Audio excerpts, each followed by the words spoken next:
Hello friends, welcome to Wesley food. இன்றைக்கி நம்ம Wesley ஃபுட்டில் என்ன பார்க்க போகிறோம்னு பார்த்தீங்கன்னா சிக்கன் பிரியாணி தான். எப்படி செய்கிறதுன்னு தான் பார்க்க போகிறோம். வாங்க வீடியோக்குள்ளே போகலாம். இதுக்கு ஒரு அகலமான பாத்திரம் எடுத்துக்கோங்க பிரியாணி செய்கிறதுக்கு. அப்போ தான் பிரியாணி நமக்கு உதிரி உதிரியாக வரும், குழையாமல். இதுக்கு 150 ml ஆயில் ஆட் பண்ணிக்கோங்க. அதாவது ஒரு 1.5 கப் அளவு நம்ம ஆயில் ஆட் பண்ணிக்கலாம்.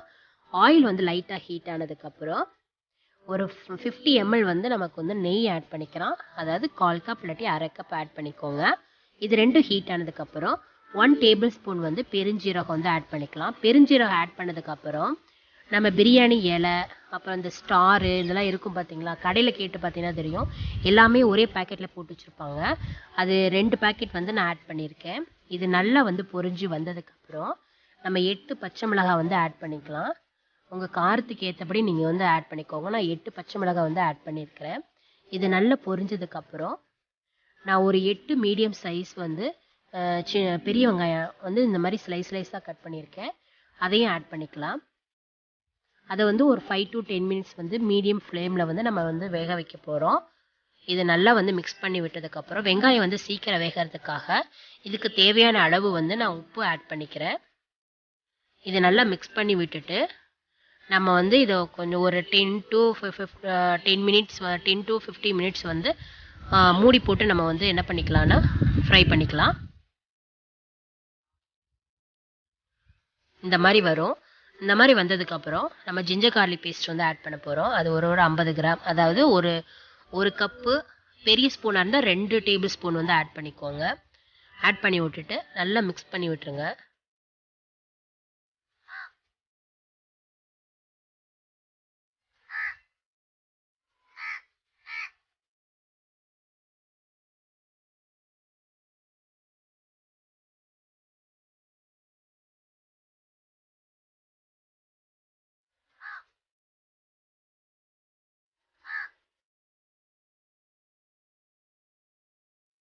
அதுக்கப்புறம் நான் 1.5 டேபிள் ஸ்பூன் ரெட் சில்லி பவுடரும் ஆட் பண்ணியிருக்கிறேன். உங்களுக்கு தேவைன்னா நீங்கள் ஆட் பண்ணிக்கலாம். அதாவது காஷ்மீரி சில்லி பவுடர். இது கொஞ்சம் கலர் கொடுக்கும் நமக்கு பிரியாணி செய்யும்போது. அதனால் 2 டேபிள் ஸ்பூன் ஆட் பண்ணியிருக்கேன். 2 இல்லாட்டி 1.5 டேபிள் ஸ்பூன் கூட ஆட் பண்ணிக்கோங்க. நல்லா மிக்ஸ் பண்ணி விட்டதுக்கப்புறம் கொஞ்சம் வேகட்டும். அந்த எண்ணெயில் எண்ணெய் வெளியில் வர மாதிரி இருக்கும். அந்த ஸ்டேஜில் நம்ம ஒரு கப்பு கொத்தமல்லி தழையும் புதினா தழையும் வச்சுருக்கேன். அது ஆட் பண்ணிக்கிறேன். ஆட் பண்ணிவிட்டு நல்லா மிக்ஸ் பண்ணி விட்டுருங்க.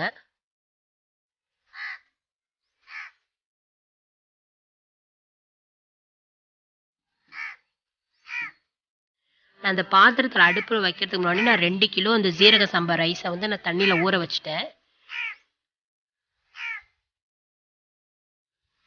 இப்போ ஒரு 1/2 கிலோ தக்காளியை இந்த மாதிரி ஸ்லைஸாக கட் பண்ணிக்கலாம். அதாவது ஒரு 8 தக்காளி இல்லாட்டி 10 தக்காளி வரும்.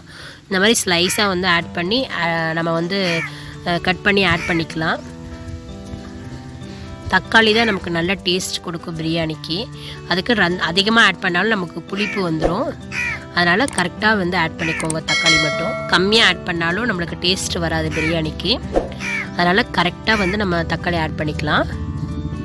இது ஒரு 5 மினிட்ஸ் இல்லை 10 மினிட்ஸ் நல்லா வேகட்டும். கிரேவி பதத்துக்கு வரும். இதுக்கு கொஞ்சம் உப்பு போட்டுக்கோங்க தக்காளிக்கும். நான் ஒரு சிக்கன் மசாலா ஒரு பாக்கெட்டில் ஒரு 100 கிராம் பேக்கெட்டில் ஒரு 75 கிராம் நம்ம ஆட் பண்ணிக்கிறேன்.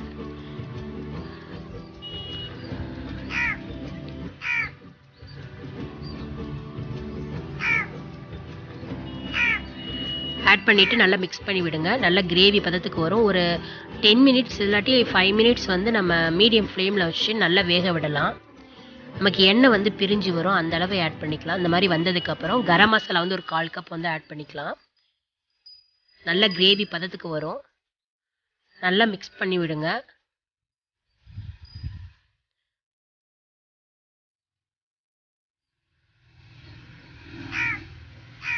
இந்த மாதிரி எண்ணெய் பிரிஞ்சு வரணுங்க.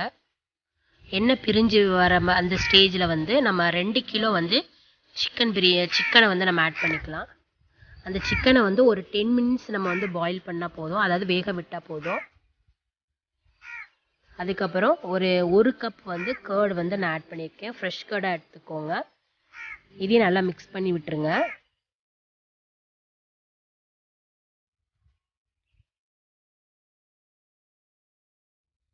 அதுக்கப்புறம் நான் 2 கிலோ எடுத்ததுனால நான் 4 லிட்டர் தண்ணி ஊற்றுறேன்.